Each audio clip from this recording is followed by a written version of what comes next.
Selamat menjalankan ibadah sholat maghrib bagi Anda yang berada di wilayah DKI Jakarta dan sekitarnya. Kita lanjutkan kembali pemirsa perbincangan kita. Saya ingin ke Pak Kiai. Pak Kiai, Ya, siap. ya sebetulnya kan kalau berbicara soal perayaan Hari Raya Idul Adha tidak hanya masalah sholat berjamaah, tidak hanya kegiatan potong hewan kurban di masjid ataupun di sejumlah tempat, tapi juga Idul Adha ini kadang dimanfaatkan oleh sebagian orang, misalnya aktivitas bakar sate bareng, saling berkunjung satu sama lain ke rumah keluarga, begitu kan, silaturahmi satu sama lain. Nah ini bagaimana harusnya Pak Kiai? Karena kan kalau di tempat ibadah mungkin masih bisa dikontrol, masih bisa ada himbauan. Tapi kan kalau sudah berkaitan dengan kelompok keluarga tertentu, ini kan agak sulit ya Pak Kiai untuk mengontrolnya. Bukan agak sulit, bahkan tidak bisa dikontrol malahan. Ya, tadi malam para ulama dari beberapa organisasi telah sepakat untuk saling bekerja sama mengatasi pagebluk COVID-19 ini. Bahwa sesungguhnya kita, para ulama, telah menyampaikan ke publik, ke jamaahnya masing-masing, bahwa mengikuti seluruh peraturan pemerintah yang tujuannya adalah untuk hifdzun nafas, menjaga jiwa, itu adalah mengikuti aturan pemerintah sudah sama dengan mengikuti ajaran agama.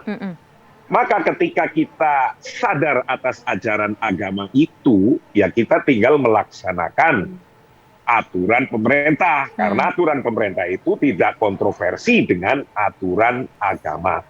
Jika kita besok mau sholat Idul Adha dan nanti malam kita akan takbiran, kami para ulama tadi malam juga menyampaikan kepada Wapres dan Presiden khususnya, kalau bisa malam ini Presiden atau Wapres untuk bisa melakukan bersama-sama, mengajak masyarakat takbiran pakai Zoom, pakai online, pakai dari rumah masing-masing.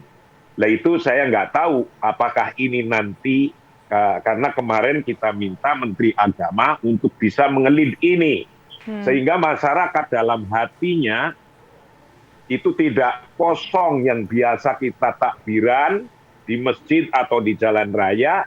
Ayo kita ajari bareng-bareng takbiran di rumah melalui Zoom, melalui alat telekomunikasi, dan melalui apa yang tidak membuat kita itu menjadi kumpul secara fisik. Oke, Kiai. Namun tetap saya mengkritisi pemerintah itu kalau bikin keputusan kalam wahid, koror wahid.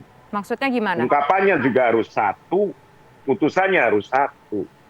Jangan sampai kita ngomong, oke, kita tidak boleh kumpul-kumpul, tapi membuka peluang kumpul-kumpul seperti yang kita lihat tadi. Nah, ini saran saya kepada pemerintah, mohon ini diperhatikan. Nomor tapi kan satu. Nomor dua, okay, tentang bagaimana kita ngadepin situasi besok ini, karena yang dilarang adalah kumpul-kumpulnya, yang terpenting kita itu tetap menjaga silaturahim antar keluarga kita dan warga kita, bisa melalui teknologi-teknologi yang ada. Jika ternyata harus ketemu, jangan terlalu banyak orang, ya satu atau dua itu memungkinkan ya, atas keluarga sendiri yang yakin bahwa dirinya itu tidak carrier dalam COVID. Kalau bisa, ini kan sudah menjadi kebiasaan nih sekarang, mau ketemu toko saja antigen, harus minimal rapid dulu. Mau ketemu siapa harus colok-colok itu dulu. Itu yang dilakukan dan sekarang sudah mulai menjadi kesadaran. Karena satu sama yang lain sekarang juga mulai sadar menjaga jiwa itu lebih utama dari hal lainnya. Cuma begini, kalau misalkan ada orang tetap ngeyel, ingin mudik, ingin berkumpul bersama keluarga, apakah bisa dikatakan mereka ini berdosa Pak Kiai? Karena kan tadi Pak Kiai bilang bahwa aturan pemerintah selagi tidak melanggar aturan agama, tidak bertentangan dengan aturan agama demi kebaikan, ini adalah sesuatu yang harus diikuti. Kalau seandainya mereka tetap berkumpul, berkerumun meskipun niatnya adalah silaturahmi, apakah ini bisa dikatakan sesuatu yang melanggar dan sesuatu yang membuat dosa Pak Kiai? Tapi nanti dijawab Pak Kiai ya, usai jeda berikut. Kami kembali sesaat lagi.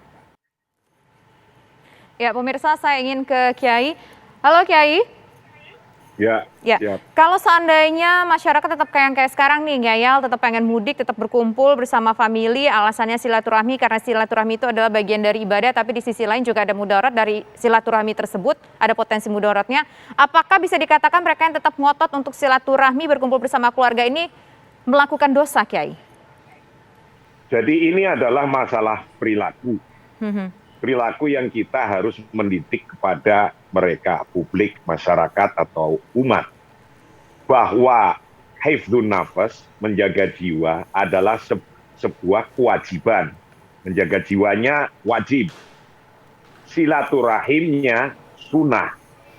Sholat Idul Adhanya sunnah. Begitu pula takbirannya.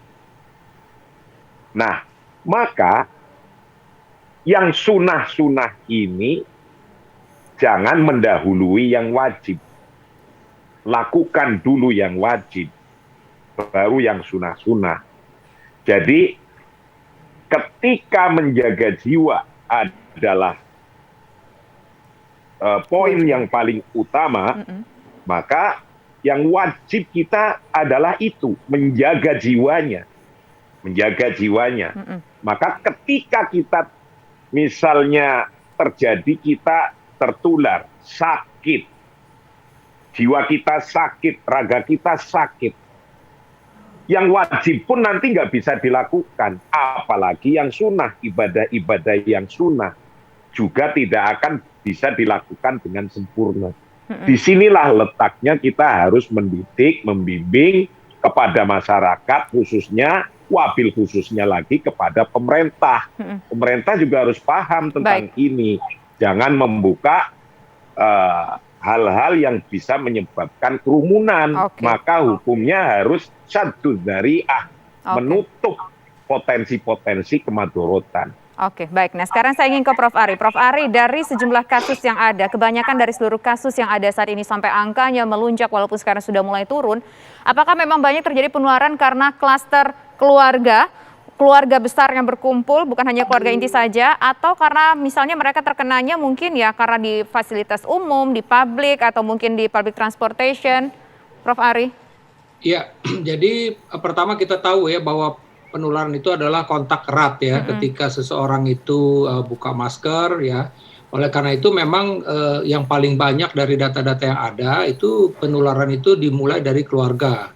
Ya, kemudian juga ya tadi di kendaraan ya, kita misalnya sering mendengar bahwa dia tertular dari supir misalnya dalam tanda petik, atau sebaliknya begitu ya, atau ada satu orang dalam satu mobil, 3 orang 4 orang keluar kota beberapa jam, kemudian yang satu positif ternyata di sana juga positif begitu ya. Jadi hal-hal seperti begitu. Kemudian juga kan pada saat klaster-klaster yang sebelumnya juga, misalnya klaster ketika ada suatu acara-acara keagamaan begitu ya, itu juga ditemukan seperti itu. Jadi memang prinsipnya adalah ketika orang berkumpul, kemudian di sana juga tidak menggunakan masker yang baik, dan kemudian juga di dalam ruangannya itu ruangannya tertutup, disitulah potensi penularan terjadi gitu loh. Jadi seperti juga kita nggak tahu nih di kapal laut itu apakah memang dia di luar atau di dalam ruangan. Nah kalau di dalam ruangan tersebut, nah ini jadi masalah. Nah satu hal lagi yang kadang-kadang juga tidak diperhatikan oleh masyarakat adalah lokasi-lokasi atau tempat-tempat yang memang sering dipegang. Itu juga udah ada penelitiannya bahwa misalnya pada gagang pintu ya, kemudian mungkin dinding-dinding kendaraan gitu ya, yang tidak sengaja kita pegang. Nah, kadang-kadang mungkin kita pakai masker dengan baik, tapi ini lupa untuk menggunakan hand sanitizer atau dicuci tangannya. Ketika kita buka masker kita ya tanpa juga cuci tangan, tersenggol, disitulah penularan bisa terjadi gitu loh. Karena terus terang saja dengan Delta ini banyak yang melaporkan dia tidak bisa menjelaskan dari mana ini ketularannya. Tapi ketika dia ada di rumah, di rumah itu ada saya beberapa pasien lah yang betul-betul saya tangani itu satu rumah kena bisa 7 orang, 6 orang begitu ya, karena memang keluarga tersebut mempunyai kebiasaan ya pada saat makan ya sama-sama begitu ya, dalam satu meja gitu. Jadi artinya Padahal kan kita mesti potensi perhatikan itu. potensi penyebaran keluarga malah justru juga besar ya, Prof, ya? Apalagi kalau misalnya Ya, di Idul di Adha bakar beberapa sate bareng, makan bareng, betul. begitu ya? Di beberapa negara, ini saya juga baru baca juga nih, beberapa negara itu yang memang angka cukup tinggi, bahkan dalam rumah dia mesti pakai masker gitu loh. Betul. Karena itu penularan bisa terjadi di situ. Oke. Karena Nah, sekali lagi sebenarnya dari awal kita tahu penyakit ini, itu kita tahu menyebarnya itu droplet seperti ini. Saya bicara seperti ini, mungkin kalau saya positif di meja saya ini udah ada banyak virus nempel betul. misalnya gitu. Oke. Nah, Prof, itu contohnya gitu. melihat kasus sekarang sudah mulai turun ke angka 30 ribuan, dari kemarin sempat di angka hampir 50 ribuan begitu ya, Prof, ya. Kemudian ada mudik pula Idul Adha, banyak orang mudik dengan menggunakan public transportation, kemudian mereka kampung halaman bertemu dengan sanak saudara mereka. Anda melihat akan seperti apa prediksi angka kenaikan COVID? Akankah melonjak tajam lagi seperti yang sempat terjadi kemarin atau gimana? Ya, terus terang saya menjawabnya berdasarkan bukti-bukti yang ada sebelumnya. Ya, kita punya data, kan kita bisa lihat itu data-data itu kan, bahwa ketika ada proses-proses seperti liburan panjang, ya, kemudian juga libur tahun baru, kemudian juga libur pada saat 17 Agustus, yang lain-lain itu 10 hari setelah itu akan terjadi peningkatan kasus gitu loh. Ya, termasuk juga kan waktu pilkada begitu ya, itu juga terjadi. Nah, ini kan kemarin ini kan kenapa ini bisa terjadi seperti begini kan, ini karena memang adanya virus Delta tersebut. Ya, dan beberapa aktivitas yang kita ketahui kemarin memang banyak terjadi kerumunan. Nah, ini yang tadi artinya kita memang mengkhawatirkan, ya, ini saya nggak tahu ini apakah memang secara umum juga terjadi nih di tempat-tempat penyeberangan seperti begini begitu ya. Kalau ini memang seperti ini ya kita bisa prediksi angka ini bisa naik lagi gitu loh. Oleh karena itulah memang ini pemerintah ini kan tinggal Pak Presiden dalam beberapa hari ini akan memutuskan apakah dilanjut atau tidak. Kalau saya sih melihat dengan kita sebenarnya belum mencapai yang diharapkan, idealnya itu ya ideal, tapi sebetulnya sih mesti lebih rendah lagi. Di bawah 10.000 tuh kita lebih, artinya kami yang bekerja di rumah sakit ini akan lebih bisa mengatur lah. Betul. Tidak seperti begini begitu ya, pasien menumpuk di IGD gitu. Jadi kalau memang penambahan kasus itu sudah kita turunkan sampai di bawah 10.000, mudah-mudahan kita bisa menata diri dengan pelayanan kesehatan yang ada saat ini. Oke, baik. Nah, terakhir saya ingin ke Kiai mungkin bisa berikan himbauan kepada masyarakat dalam kesempatan ini ditonton oleh jutaan masyarakat Indonesia. Apa yang bisa disampaikan kepada masyarakat Indonesia agar bisa tetap sehat dalam menjalankan ibadah Idul Adha, termasuk juga yang sudah mudik, terlanjur mudik, tetap bisa bersilaturahmi secara aman, Kiai? Sikap kita sebagai muslim yang taat adalah dar'ul mafasid muqaddam ala jalbil masolih. Memitigasi resiko, meminimalisasi resiko itu harus didahulukan daripada membayangkan kemaslahatannya, daripada mengharapkan kemaslahatan yang akan didapat. Di sini resikonya sudah jelas. Maka mari kita bareng-bareng punya perilaku dar'ul mafasid muqaddam ala jalbil masalih. Memitigasi risiko, meminimalisasi risiko itu harus didahulukan daripada kita mengharapkan kemaslahatannya, kemaslahatan silaturahim, kemaslahatan ketemu keluarga. Ya semua ada maslahatnya, tapi resiko harus didahulukan. Baik. Itulah. Baik, terima kasih Kiai Marsudi Syuhud atas waktunya telah berbincang bersama kami di program Kabar Petang Pilihan. Terima kasih juga Prof. Arif Haryalsyam sudah berbagi informasi bersama kami di program Kabar Petang Pilihan pemirsa. Dan kita harapkan meskipun kita memang ada rasa ingin bisa bersilaturahmi bersama keluarga, tapi ingatlah tetap jaga protokol kesehatan. Bagi Anda yang sudah terlanjur mudik, ingatlah resiko-resiko yang mungkin saja bisa terjadi dan kencangkan terus protokol kesehatan Anda pemirsa. Dan sebaiknya ketika berada di dalam rumah pun juga gunakan masker Anda, karena kita tidak tahu apakah di dalam tubuh kita ini ada virus dan bisa membahayakan orang-orang yang kita cintai.